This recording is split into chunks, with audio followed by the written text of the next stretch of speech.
Hola mis hermanos, que el Señor les bendiga. Estamos estudiando lo que ocurrió en la cruz y vimos que Cristo llevó sobre él nuestros pecados y por su justicia nos dice la palabra de Dios que nosotros fuimos reconciliados ante Dios el Padre.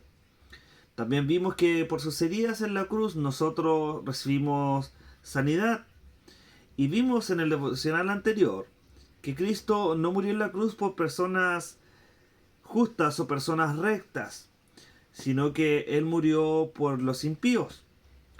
Murió por personas malvadas y miserables ante una sociedad. Él nos dio una vida nueva llena de gratitud hacia Él. Nos dio paz y nos dejó bien en claro que Él nos amó cuando nosotros aún éramos pecadores. Dios el Padre envió a su Hijo a que muriera en esa cruz por amor a nosotros. Y hoy vamos a estudiar lo siguiente. Jesús en la cruz se hizo pecado por nosotros. En 2 Corintios, en el capítulo 5, en el versículo 21, dice lo siguiente. Al que no conoció pecado, por nosotros lo hizo pecado, para que nosotros fuésemos hechos justicia delante de Dios en él. Este versículo nos está hablando de una sustitución. Y ese concepto de sustitución está en el corazón del Evangelio. ¿Quién fue el que no conoció pecado? Esa persona es Jesús. Dios hizo que Jesucristo, quien nunca pecó, se hiciera pecado por nosotros. ¿Pero qué significa que Dios hizo que Cristo se hiciera pecado? Algunos enseñan que en realidad Jesucristo se convirtió en un pecador en la cruz y por lo tanto fue castigado en la cruz. Algunos incluso enseñan que Jesús tuvo que ir al infierno durante 3 días para pagar por esos pecados. Y después de pagar por esos pecados, se le permitió que resucitara de los muertos.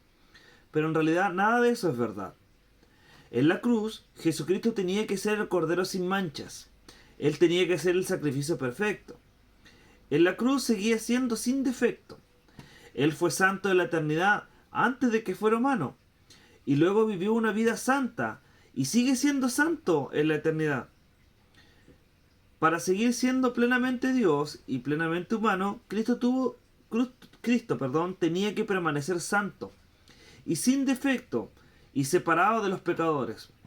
Por eso Él es único. Él es el único que no conoció pecado y eso basta. Cuando la Biblia dice que Cristo se hizo pecado, significa solo en cierto sentido que Dios lo trató como si fuera un pecador, aunque no lo era. Porque es en la cruz que Dios trató a Jesús como si él hubiera sido personalmente un pecador.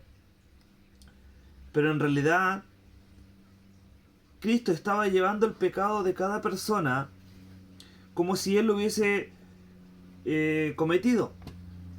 Eso es lo que significa sustitución. Jesucristo como nuestro sustituto es quien lleva nuestro castigo, como ya lo vimos en Isaías 53, donde Dios pone sobre él el castigo por nuestros pecados, aunque él era el Hijo de Dios sin pecado. El resto del versículo de 2 Corintios capítulo 5 en el versículo 21, al final nos dice que la razón por la que Cristo fue hecho pecado por nosotros fue para que pudiéramos hacer justicia de Dios por medio de Él. Ese es el otro aspecto de la sustitución. Dios trató a Jesucristo como si fuera un pecador para podernos tratar como si fuéramos justos. ¿Y usted se ha preguntado alguna vez por qué tenía que venir al mundo y vivir 33 años de su vida cuando casi no tenemos información alguna de sus primeros 30 años? ¿Por qué tuvo que molestarse con esos 30 años?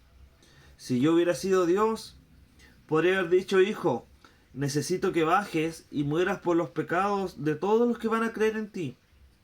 Solamente será un fin de semana. Bajas el viernes para que seas crucificado, sales del sepulcro el domingo y puedes volver. Porque si su único propósito era la muerte y resurrección, ¿para qué los otros 30 años restantes? La respuesta la da Jesús cuando iba a ser bautizado por Juan. cuando Él dice que debía cumplir con toda justicia. Él estuvo haciendo eso durante toda su vida, llevando una vida plenamente justa. Hebreos 4:15 nos dice que Él fue tentado en todo, como lo somos nosotros también, pero Él fue sin pecado. Él fue tentado como niño, fue tentado como joven, como adulto, pero no pecó. ¿Pero por qué tuvo que llevar esa vida sin pecado? Y fue para que su vida sin pecado se acreditara en nuestra cuenta. Eso se conoce como la doctrina de la sustitución, la cual imputa sobre el pecador la vida sin pecado de Jesucristo. Porque es en la cruz donde Dios trató a Jesús como si Él viviera la vida de nosotros, de modo que Dios pueda tratarnos a nosotros como si viviera la vida de Jesucristo. Y ese es el meollo del Evangelio. Porque al que no conoció pecado, por nosotros los hizo pecado, para que nosotros fuésemos hechos justicia de Dios en Él. Que el Señor les bendiga.